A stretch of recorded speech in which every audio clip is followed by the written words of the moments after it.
విశాఖ ఉత్తర నియోజకవర్గంలో మా నియోజకవర్గ ఇన్ఛార్జ్ కేకే రాజు ఆధ్వర్యంలో ఈరోజు సాధికారిక బస్సు యాత్ర నిర్వహించడం జరుగుతుంది.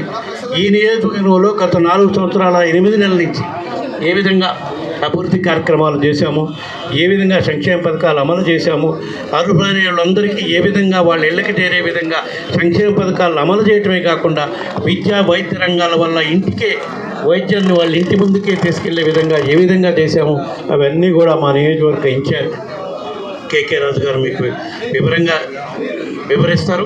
అదేవిధంగా ఈ 3వ విడత సాధికారిక బస్సు యాత్ర ఈరోజు విశాఖ ఉత్తర నియోజకవర్గంలో ప్రారంభమై ఈ నెలాఖరులోపు ఉత్తరాంధ్ర జిల్లాలో మిగతా 6 నియోజకవర్గాలు ఉన్నాయి. ఉత్తరాంధ్ర 3 జిల్లాలు, పాత 3 జిల్లాల్లో ఆ 6 నియోజకవర్గాల్లో కూడా ఈ నెలాఖరు లోపల ఈ సాధికారిక బస్సు యాత్ర కంప్లీట్ అయ్యే విధంగా కంప్లీట్ పాటలు చేయడం జరిగింది.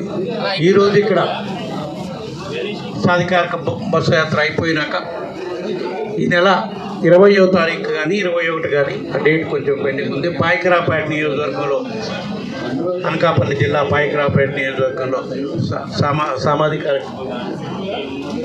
సాధికార బస్సు యాత్ర ఉంటుంది. అదేవిధంగా 23వ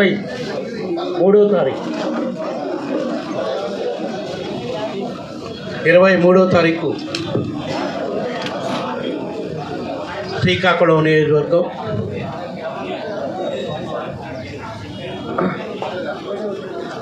23వ తారీఖు కాదు 22వ తారీఖే శ్రీకాకుళం నియోజకవర్గం, 24 విజయనగరం, 25 విశాఖపట్నం వెస్ట్, విశాఖపట్నం పశ్చిమ నియోజకవర్గం, 29 టెక్కలి నియోజకవర్గం, 31 చీపురుపల్లితోటి ఉత్తరాంధ్ర జిల్లాలో మొత్తం 34 నియోజకవర్గాల్లో కూడా ఈ సామాజిక బస్సు యాత్ర కంప్లీట్ అయ్యే విధంగా పార్టీ అధిష్టాన వర్గం గౌరవ ముఖ్యమంత్రి జగన్మోహన్ రెడ్డి గారు యాక్షన్ ప్లాన్ ఇవ్వటం జరిగింది.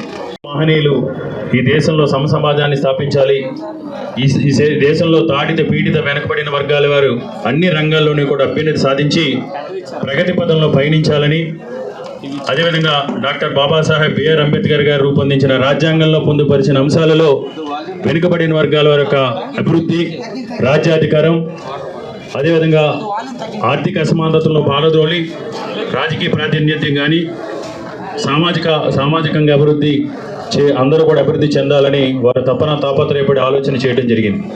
ఈరోజు ఆంధ్రప్రదేశ్ రాష్ట్రంలో వైఎస్ఆర్ కాంగ్రెస్ పార్టీ ప్రభుత్వం అధికారంలోకి వచ్చిన తర్వాత గతంలో స్వతంత్ర భారతదేశ చరిత్రలో ఏ ముఖ్యమంత్రి ఏ ప్రధానమంత్రి కూడా ఆలోచించలేని విధంగా ఆ మహనీయుల యొక్క ఆశయాలను కూడా అమలు చేసి చూపించి వెనుకబడిన వర్గాల వారిని ఆర్థికంగా, సామాజికంగా, రాజకీయంగా ప్రగతి పదంలో పయనించే దిశగా గౌరవ ముఖ్యమంత్రి వైఎస్ జగన్మోహన్ రెడ్డి గారు అడుగులు వేయడం జరిగింది. ముఖ్యంగా తాడిత పీడిత ప్రధాన యొక్క పేదరికాన్ని పారదోలాలంటే అందరికీ కూడా విద్యని సమానంగా అందించాలి. ఈ రాష్ట్రంలో నివసించే ప్రతి ఒక్కరికి కూడా సంపూర్ణ ఆరోగ్యవంతులుగా ఉండే విధంగా ప్రభుత్వమే వారికి ఆరోగ్య రక్షణ కల్పించాలని జగన్మోహన్ రెడ్డి గారు వెనుకబడిన వర్గాల వారు అభ్యున్నతి చేసిన కృషి మనందరికీ కూడా తెలిసిందే.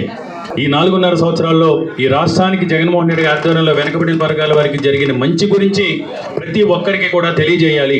ఎందుకంటే మంచిని 10 మందికి పంచమని చెప్తారు కాబట్టి దాన్ని తెలియజేయడం కోసం వైఎస్ఆర్ కాంగ్రెస్ పార్టీ ప్రభుత్వ ఆధ్వర్యంలో 175 నియోజకవర్గాలను కూడా సాధికార యాత్ర పేరుతో వెనుకబడిన వర్గాల అభ్యున్నతి, ప్రగతిని తెలియజేస్తూ ఈ బస్సు యాత్రను చేపట్టడం జరిగింది.